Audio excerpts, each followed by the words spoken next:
Hello, English learners. Welcome back to EnglishPod. My name is Marco. And I'm Erica. And today we're bringing you the third part of this series that we've created called I'm Sorry, I Love You. That's right. The third part in our story about our EnglishPod couple.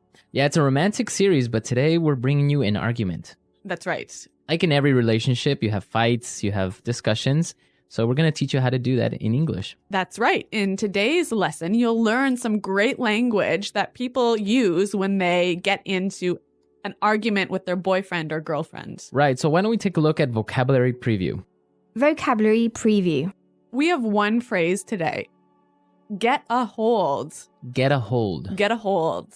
To get a hold. To get a hold of someone means to try and communicate with that person. Exactly. So to try and call that person. For example, I can say, I've been calling his phone all day, but I can't get a hold of him.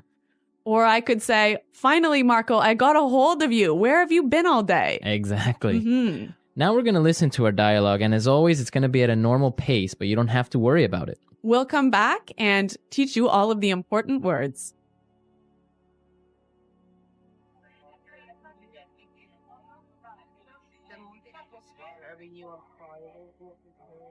Stephen, where have you been? I've been trying to get a hold of you for hours. There was an emergency at work, I was waiting for you in the restaurant for 3 hours, and you didn't even have the decency to call me. Do you have any idea how embarrassed I was? Honey, I promise this won't happen again. It's just that Yeah, right. I've heard it all before. I'm not going to take any more of your empty promises. This is the 5th time you stood me up in 2 weeks. You need to get your priorities straight. I'm tired of you putting your job first all the time. Come on, Veronica. That's not fair. I do care about you a lot. You know that. I try to... You know what? Maybe we should just take a break. I need some time to think about where this relationship is heading. But, Veronica, would you listen to me? There was a fire alarm at my office building today, and I was...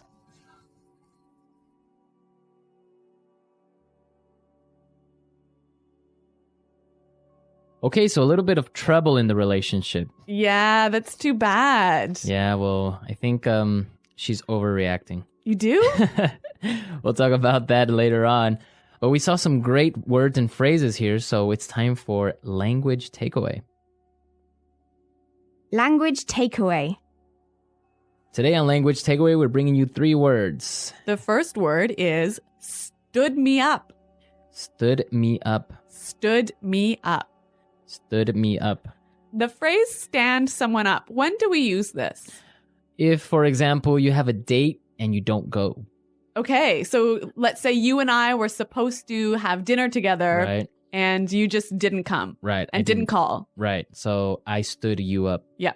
Okay. Stand someone up. Our next word, priorities. Priorities. Priorities. So priorities are something that's really important in your life. That's right, like family or maybe work or making a lot of money or whatever it is. What are your priorities in life, right? Right, yeah. Okay. And our last word for language takeaway, heading. Heading. Heading. Heading. This is a bit of a funny verb. So let's listen to a couple of examples of how it's used so we can understand its meaning. Example 1.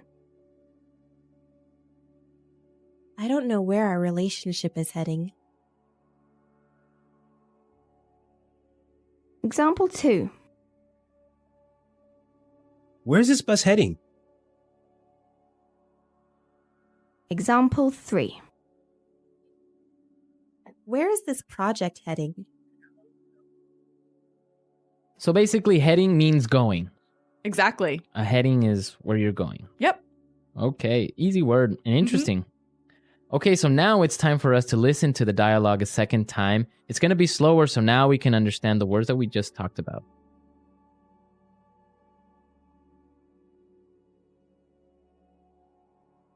Stephen, where have you been?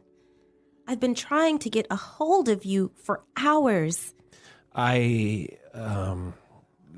was an emergency at work, so... I was waiting for you in the restaurant for 3 hours, And you didn't even have the decency to call me. Do you have any idea how embarrassed I was?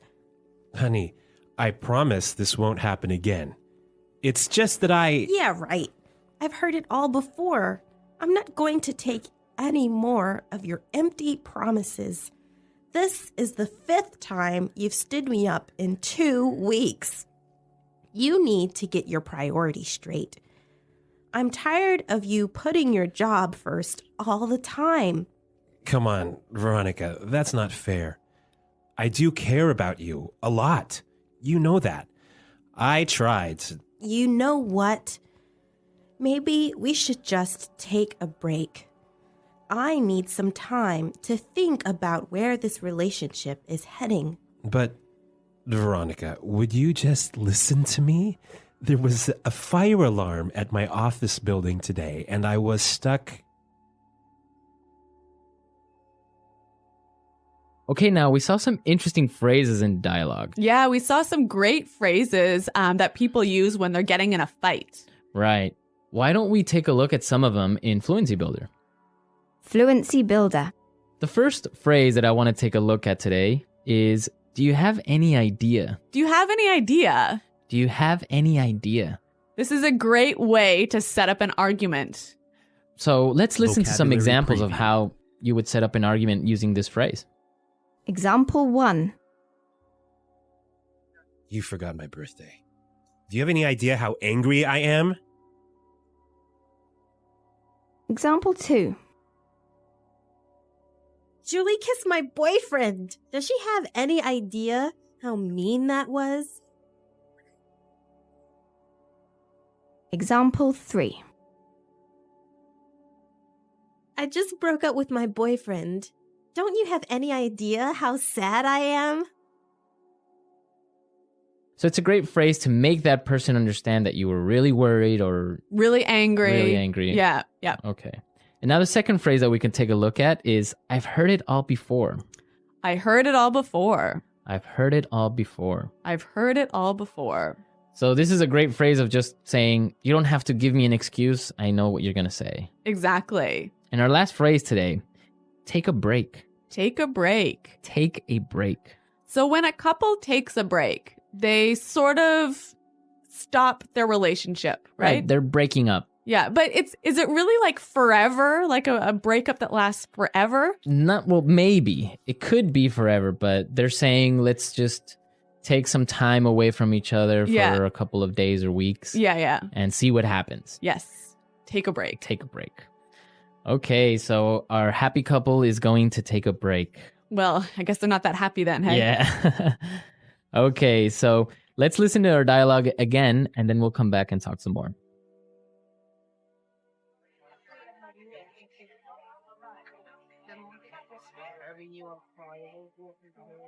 Stephen, where have you been? I've been trying to get a hold of you for hours. There was an emergency at work, I was so... waiting for you in the restaurant for 3 hours, and you didn't even have the decency to call me. Do you have any idea how embarrassed I was? Honey, I promise this won't happen again. It's just that I... Yeah, right. I've heard it all before. I'm not going to take any more of your empty promises.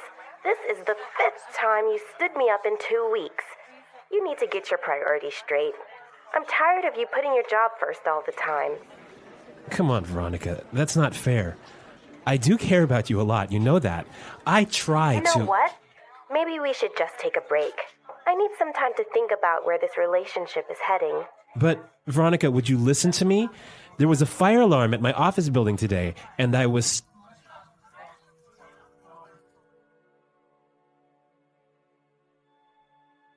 So, Marco, this phrase, to take a break, really reminds me of a Friends episode. Yeah, that really famous Friends episode when Ross and Rachel were on a break. And Ross, like, went with another girl, Yeah, right? yeah. And then they definitely broke up after that. Yeah. So that's one of the key issues, right? If Right. you're taking a break, can you start to date someone else? I've got to agree with Rachel. Really? Yeah. No, you can't. You You can't. can't? 'Cause- So what's the point of taking a break? Just, you need some time away. You need some time to think. But you're not really broken up. Exactly. That's convenient. I don't know. They were on a break. I agree with Ross. Well, you would, wouldn't you? All right, guys, we're out of time today. I hope you enjoyed our lesson. And be sure to listen next time because we will definitely have a part 4 to this Yes. coming out soon. Yep. And also come to our website at englishpod.com and leave all your questions and comments. Yeah, Marco and I are always happy to hear from you, and we love answering your questions. Right, and maybe you can tell us what you think happens in the 4th part. Yeah. Okay, well, until then, it's Goodbye. bye.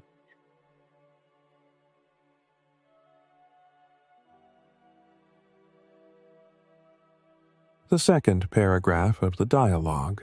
Hey everyone, welcome back for another deep dive. Always a pleasure. So today we're going to be looking at something kind of spicy. Oh, spicy. I like spicy. Yeah, we're going to be talking about arguments. Ah, interesting. Arguments happen in every language, Of course, yeah, every relationship. but today we're going to be looking at arguments in English. Okay. And specifically some of the phrases that we use when we're arguing with, loved ones, with partners, with our family even. Yeah, that sounds very useful, actually. So the material for today's deep dive comes from a lesson by EnglishPod. Okay, I've heard of EnglishPod. Yeah, they're a really great resource for English learners. Yeah. And in their lessons, they use this ongoing story about a couple, Stephen and Veronica. Okay. And in this particular lesson, Stephen is very late for a date with Veronica. Ooh, that's not good. Yeah, and so we're going to look at how Veronica expresses her anger and frustration and some of the key phrases that she uses during their argument. So it's not just about learning the vocabulary, it's about understanding the context. Exactly. Yeah, how to use these phrases in a natural way. That's really important, I think, for a lot of learners. Absolutely.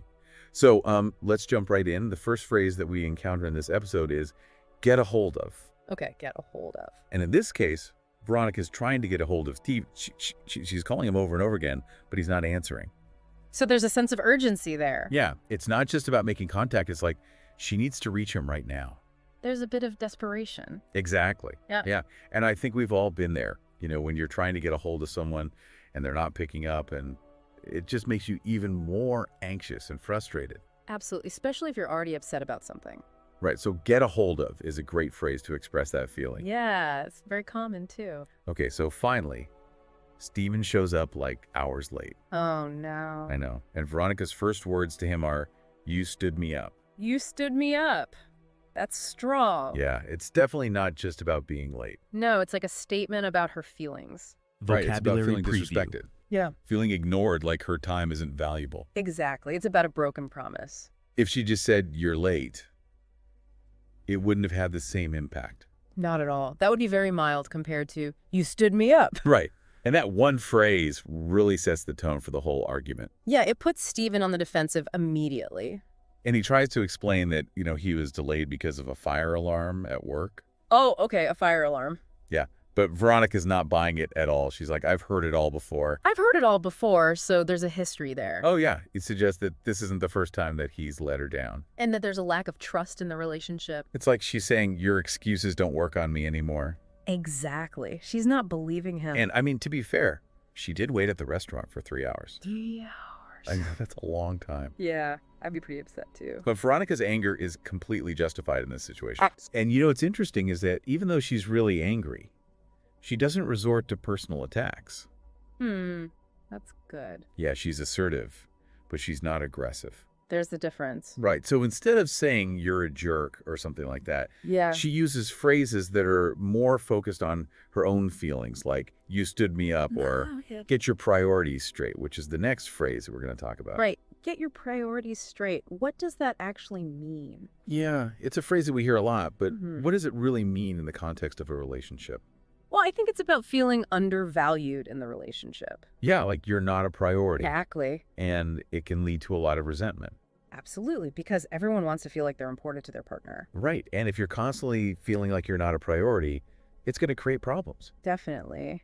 So Veronica is clearly feeling like Stephen is not prioritizing her. Yeah, and she's letting him know. And things escalate pretty quickly from there, because her next statement is, "Maybe we should just take a break." Whoa, take a break. That's a big one. Yeah, that's a loaded phrase. It is, because what does it actually mean? Right. Is it a temporary timeout? Yeah. Or is it a step towards ending the relationship? It could be either one. Exactly. Yeah. And it's that ambiguity that makes it even more hurtful. Right, because you're left wondering what they really mean. And it forces the other person to confront the potential consequences of their actions. Yeah, like in this case, Stephen is suddenly faced with the possibility of losing Veronica. And he's completely speechless. He's trying to explain himself, but it's like she's already checked out of the conversation. Her emotional wall is up. Yeah, she needs time to process her feelings and decide what she wants. And that's understandable. Right, so we've covered a lot of ground already. We have. We've looked at get a hold of, stood me up, get your priorities straight, and take a break. Those are some powerful phrases. They are, and they're all very common in relationship arguments. Yeah, so it's good to know what they mean and how to use them. Exactly, and we're just getting started. And it doesn't end there. Veronica adds, I need time to think about where this relationship is heading. Oof, heading, that word is so loaded. It is right, like she's questioning their entire future together. Not just about this one fight, but like the bigger picture. Exactly. It's about their compatibility, long-term goals. Are they even on the same path? Those are big questions. And poor Stephen is just standing there speechless. Well, yeah, he's probably overwhelmed. Trying to explain about the fire alarm, but it's like she's not even listening anymore. I think it's more that she can't listen at that moment. Yeah, her emotions are blocking her from even hearing him. Right. She's hurt and needs space to process that. It's interesting, though, how she expresses that hurt. What do you mean? Throughout the whole argument, she uses strong phrases. Oh, yeah, for sure. But she never actually attacks Stephen personally. That's a good point. She's assertive, but not aggressive. Exactly, like, stood me up. That's direct. It stings. But she doesn't say, you're a liar, or you're a terrible boyfriend. Right. She focuses on the impact his actions had on her. Like when she says, do you have any idea how embarrassed I was? Ooh, that one is powerful. It's not just a statement. It's like a demand for empathy. Exactly. She's forcing him to see things from her perspective. And that's often the hardest part of any disagreement, isn't it? For sure, we get so caught up in our own heads. We assume the other person knows how we feel, but they don't always. And sometimes we don't even know ourselves until we try to put it into words. That's so true. This episode does a great job of showing that. It does. It feels very real, like you're eavesdropping on an actual couple. Which makes it so helpful for language learners, I think. Absolutely, because it's not just textbook phrases, it's how we actually use them when emotions are running high. So let's do a quick recap of the phrases we've covered so far. Okay. We started with get a hold of, which expresses that urgency to connect. Right, like you need to reach them. Then, stood me up, implying broken trust, disregard for the other person's feelings. And get your priorities straight Vocabulary when you feel preview. undervalued in the relationship. Take a break, which is super ambiguous and can mean so many things. And finally, heading, which throws the entire future into question. These are all such useful phrases for anyone learning English. And honestly, they're pretty universal, even if you're not arguing in English. That's true, because they tap into these core human experiences, feeling let down, feeling unimportant. But knowing the words to express those feelings can make a huge difference in how the conflict unfolds. Exactly. And that's what we're all about here, helping you find the right words to navigate these tricky situations. Because sometimes the right phrase can be the key to unlocking understanding and moving forward in a positive way. It's amazing how much one argument can teach us about communication right. Right. We've picked apart all these phrases, but they're just tools in the end. Exactly. Knowing the words doesn't mean you know how to use them. In this English Pod story, even though it's for language learning, it shows how messy things get in real life. Oh, totally. Like Stephen trying to explain himself, but Veronica's not having it. She's completely shut down. Emotionally. And we've all been there, right? So angry or hurt, that logic goes out the window. How do we get better at this? Because shutting down like that rarely solves anything. It's tough, but I think active listening is key, even when it feels impossible. Active listening. Sounds like a therapy buzzword. Maybe, but it's powerful. Instead of planning your comeback while they're talking, you actually try to understand their point. So putting yourself in their shoes, even if you disagree. Exactly. Empathy. Like imagine if Stephen had said, Veronica, I see how upset you are, and I'm truly sorry I put you through that. Wow, that hits different than just sorry I was late. He's actually acknowledging her feelings. Right. And even if he still explains the fire alarm, it'll land differently because he's shown he cares about her experience. So validation matters, even in arguments. It's like saying your feelings are valid even if I don't agree with everything. And that can de-escalate things, open up space for real dialogue. Makes sense, but way easier said than done when you're in the heat of the moment. Right. Oh, for sure. Yeah. But first step is recognizing you're not being a good listener. Then you can try saying, I need a minute to process this. like a mini time out. Ah, so instead of lashing out, buy yourself time to cool down. Exactly. And it models healthy behavior. Maybe the other person will take a breath too. So we went deep on stood me up, take a break, all that. But the takeaway is communication's an ongoing process. It's not just the words themselves, but the intention behind them.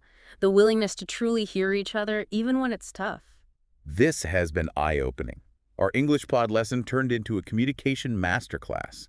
Any final thoughts for our listeners before we wrap up? Remember, arguments happen in every language, every relationship. The goal isn't to avoid conflict, but to navigate it so it strengthens the bond, not breaks it. Beautifully said. And on that note, we've reached the end of our deep dive. We hope you've learned some useful phrases and maybe even some strategies for communicating more effectively in your own relationships. Until next time, keep those conversations flowing with respect, empathy, and a dash of that perfectly placed English idiom. Bye for now.